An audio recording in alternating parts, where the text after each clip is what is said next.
بسم اللہ الرحمن الرحیم۔ حدیث مبارک میں ارشاد ہے کہ ہم نبی صلی اللہ علیہ وسلم کی خدمت میں موجود تھے۔ آپ صلی اللہ علیہ وسلم نے چاند پر ایک نظر ڈالی، پھر فرمایا کہ تم اپنے رب کو آخرت میں اسی طرح دیکھو گے جیسے اس چاند کو اب دیکھ رہے ہو۔ اس کے دیکھنے میں تم کو کوئی زحمت بھی نہیں ہوگی۔ بس اگر تم ایسا کر سکتے ہو کہ سورج طلوع ہونے سے پہلے والی نماز فجر اور سورج غروب ہونے سے پہلے والی نماز عصر سے تمہیں کوئی چیز روک نہ سکے تو ایسا ضرور کرو۔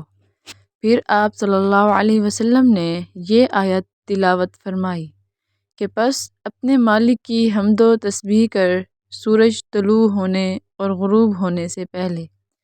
اسماعیل راوی حدیث نے کہا کہ عصر اور فجر کی نمازیں تم سے چھوٹنے نہ پائیں، ان کا ہمیشہ خاص طور پر دھیان رکھو۔ ایک اور جگہ ارشاد ہے کہ رسول کریم صلی اللہ علیہ وسلم نے فرمایا کہ رات اور دن میں فرشتوں کی ڈیوٹیاں بدلتی رہتی ہیں، اور فجر اور عصر کی نمازوں میں ڈیوٹی پر آنے والوں اور رخصت پانے والوں کا اجتماع ہوتا ہے۔ پھر تمہارے پاس رہنے والے فرشتے جب اوپر چڑھتے ہیں تو اللہ تعالیٰ پوچھتا ہے، حالانکہ وہ ان سے بہت زیادہ اپنے بندوں کے متعلق جانتا ہے، کہ میرے بندوں کو تم نے کس حال میں چھوڑا؟ وہ جواب دیتے ہیں کہ ہم نے جب انہیں چھوڑا تو وہ فجر کی نماز پڑھ رہے تھے، اور جب ان کے پاس گئے تب بھی وہ عصر کی نماز پڑھ رہے تھے۔ حدیث مبارک میں ارشاد ہے کہ رسول اللہ صلی اللہ علیہ وسلم نے فرمایا کہ اگر عصر کی نماز کی ایک رکعت بھی کوئی شخص سورج غروب ہونے سے پہلے پا سکا تو پوری نماز پڑھے، اس کی نماز ادا ہوئی نہ قضا۔ اس طرح اگر سورج طلوع ہونے سے پہلے فجر کی نماز کی ایک رکعت بھی پا سکے تو پوری نماز پڑھے۔ حدیث مبارک میں ارشاد ہے کہ آپ صلی اللہ علیہ وسلم فرماتے تھے کہ تم سے پہلے کی امتوں کے مقابلہ میں تمہاری زندگی صرف اتنی ہے جتنا عصر سے سورج ڈوبنے تک کا وقت ہوتا ہے۔ تو رات والوں کو تورات دی گئی تو انہوں نے اس پر صبح سے عمل کیا، آدھے دن تک پھر وہ عاجز آ گئے، کام پورا نہ کر سکے۔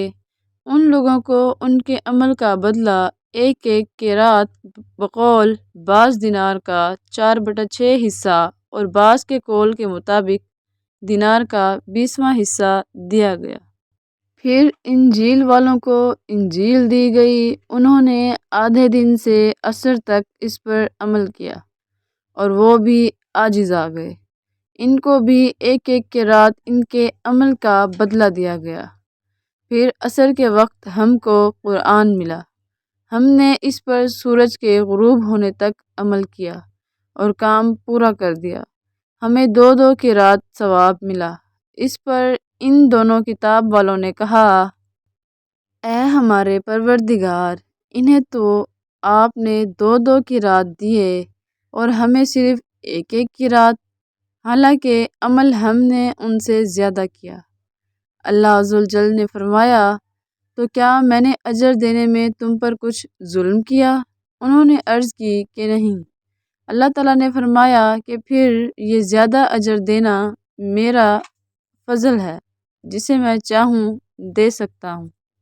حدیث مبارک میں ارشاد ہے کہ آپ صلی اللہ علیہ وسلم نے فرمایا کہ مسلمانوں اور یہود و نصارہ کی مثال ایک ایسے شخص کی سی ہے کہ جس نے کچھ لوگوں سے مزدوری پر رات تک کام کرنے کے لیے کہا، انہوں نے آدھے دن کام کیا، پھر جواب دے دیا کہ ہمیں تمہاری اجرت کی ضرورت نہیں۔ یہ یہود تھے۔ پھر اس شخص نے دوسرے مزدور بلائے اور ان سے کہا کہ دن کا جو حصہ باقی بچ گیا ہے، یعنی آدھا دن، اسی کو پورا کر دو، شرط کے مطابق مزدوری تمہیں ملے گی۔ انہوں نے بھی کام شروع کیا، لیکن عصر تک وہ بھی جواب دے بیٹھے۔ یہ نصارہ تھے۔ بس اس تیسرے گروہ نے جو اہل اسلام ہیں پہلے دو گروہوں کے کام کی پوری مزدوری لے لی۔ حدیث مبارک میں ارشاد ہے کہ آپ صلی اللہ علیہ وسلم نے فرمایا کہ ہم مغرب کی نماز نبی کریم صلی اللہ علیہ وسلم کے ساتھ پڑھ کر جب واپس ہوتے اور تیر اندازی کرتے تو اتنا اجالا باقی رہتا تھا کہ ایک شخص اپنے تیر گرنے کی جگہ کو دیکھتا